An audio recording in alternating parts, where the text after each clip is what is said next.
Et salut ma biquette, bienvenue sur Jurassic Mask, la chaîne qui parle le dino. Aujourd'hui nous allons nous plonger ou nous replonger dans l'univers épique du film Godzilla, sorti en 2014. C'est un film qui a suscité beaucoup d'enthousiasme parmi les fans du genre kaiju, et aujourd'hui nous allons explorer en détail pourquoi il a captivé tant de spectateurs. Mais avant de commencer, n'oublie pas de t'abonner à la chaîne en cliquant sur la petite cloche pour être informé aussi de toutes mes futures analyses cinématographiques et de mes contenus sur les dinosaures. Sachant que je poste une vidéo par jour. Allez, c'est parti, générique.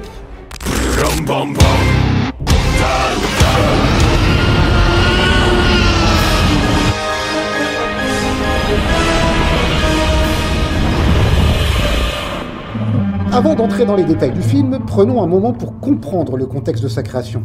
Godzilla de 2014 est le résultat d'une tentative réussie de réinventer et de relancer la franchise Godzilla.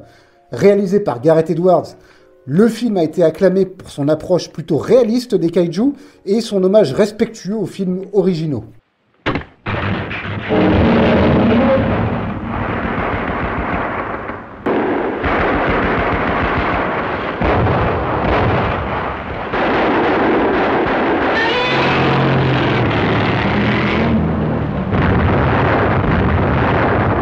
Gareth Edwards, c'est celui qui a réalisé Monster en 2010, et Star Wars Rogue One aussi en 2016, le meilleur Star Wars depuis la fin de la saga originale.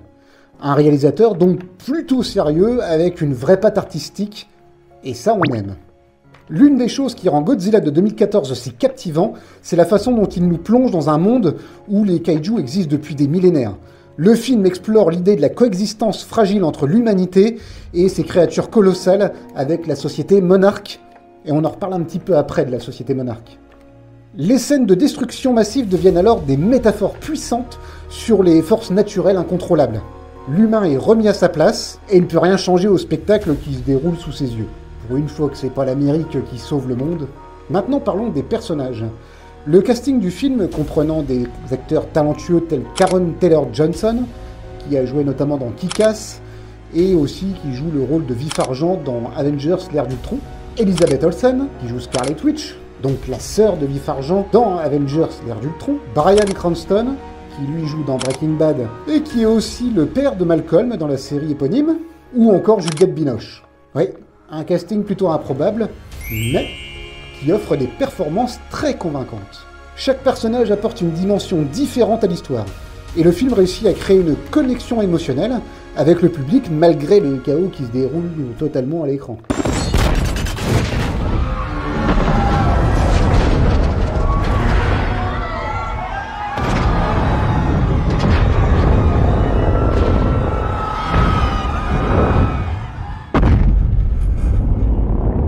Le casting se devait être bon, car ce film est centré sur les humains, et plus particulièrement sur l'entreprise Monarch. La voilà, l'entreprise Monarch. Une société plutôt secrète, chargée de surveiller les titans depuis leur découverte, qui date, je crois, de la Seconde Guerre mondiale. Vous me corrigerez là en commentaire. Et ici, l'armée américaine est plutôt impuissante.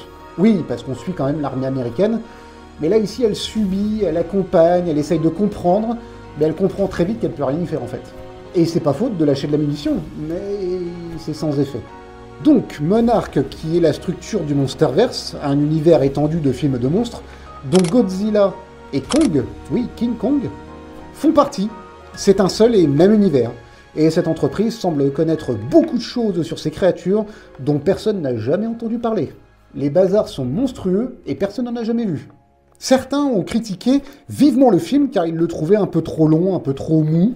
Mais il faut avoir l'esprit que nous ne sommes pas sur du Roland Emmerich là cette fois. Ce film est plutôt à voir comme une peinture artistique, et non comme un film bourrin avec une débauche d'explosion un peu à la Michael Bay. Bon, je critique pas Michael Bay, hein, c'est pas ça, mais si vous venez chercher du cinéma de Michael Bay, vous allez être déçus, effectivement. C'était pas le cahier de décharge du tout. Donc Gareth Edwards nous offre dans ce film des séquences hautement poétiques et des plans extrêmement bien travaillés. Les effets spéciaux de Godzilla de 2014 sont tout simplement spectaculaires. Gareth Edwards et son équipe ont utilisé la technologie moderne pour donner vie à des créatures mythiques, de manière convaincante et plutôt réaliste. Les détails de mouvement de Godzilla, la texture des écailles, tout a été soigneusement pensé pour offrir une expérience visuelle époustouflante. Ouais, parce que quand vous regardez le film, vous dites ouais, bah j'y crois, c'est possible. Ouais, et on sait à quel point les Japonais sont convaincus que Godzilla existe vraiment. Un autre élément crucial qui contribue à l'impact émotionnel du film, c'est sa bande son, composée par Alexandre Desplat, ou Desplat, je sais pas trop comment on dit, un Français qui a d'ailleurs composé pour les films Harry Potter ou Twilight, et pour des réalisateurs un peu connus comme Tim Burton, Wes Anderson, Luc Besson, Jacques Audiard, Guillermo del Toro, David Fincher ou encore Francis Weber. Sa musique ajoute une dimension épique aux scènes de combat. Les thèmes musicaux mémorables accompagnent parfaitement l'échelle imposante des kaiju et renforcent un petit peu l'atmosphère tendue du film. T'es tendu comme une crampe. Non, Claudie, je suis pas tendu. Si je te dis que t'es tendu, t'es tendu. C'est pas entendu, je suis pas tendu. Je te dis t'es tendu, Natacha. C'est tout. Claudie, oui, Claudie, c'est vrai, je suis tendu. Non, je suis pas tendu, puis je m'appelle pas Natacha. Il faut que tu te laisses venir vers moi. Et je viendrai te chercher, t'inquiète pas. Mais le cœur de Godzilla 2014 réside dans ces scènes mémorables. La première apparition de Godzilla, sur l'aéroport par exemple.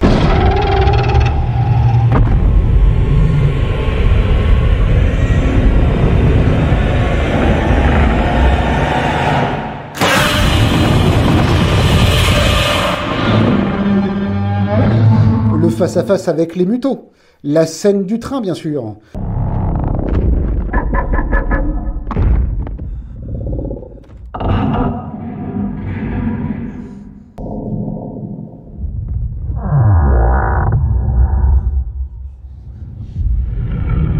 Et la bataille finale à San Francisco.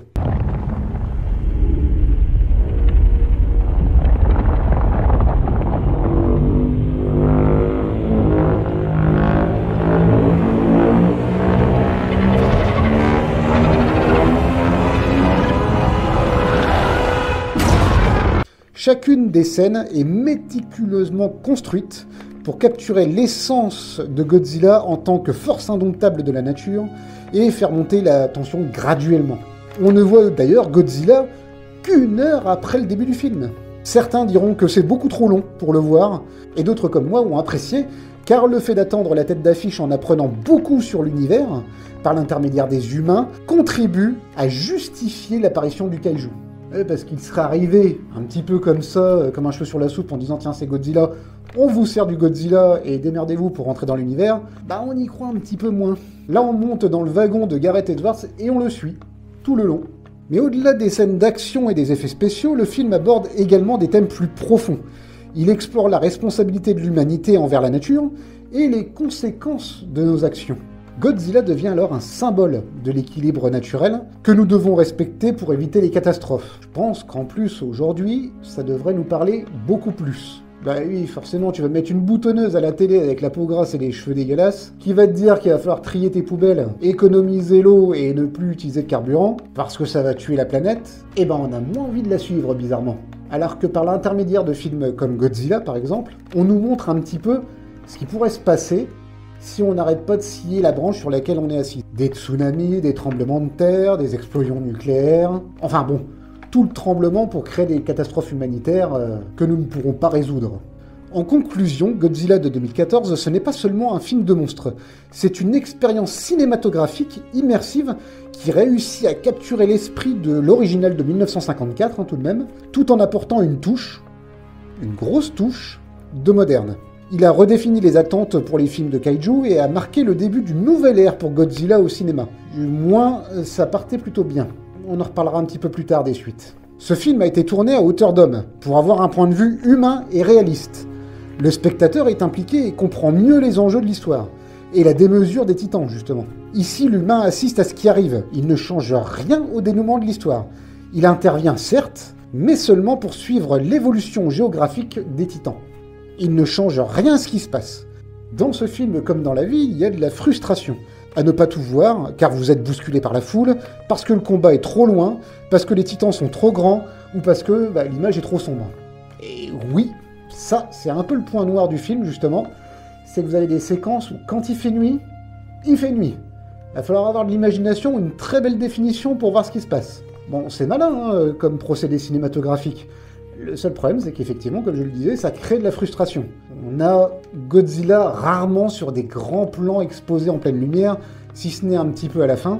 D'ailleurs, je trouve que c'est un petit peu dommage de le voir entièrement en pleine lumière. Ça casse un peu le mythe. Ça casse un peu le personnage.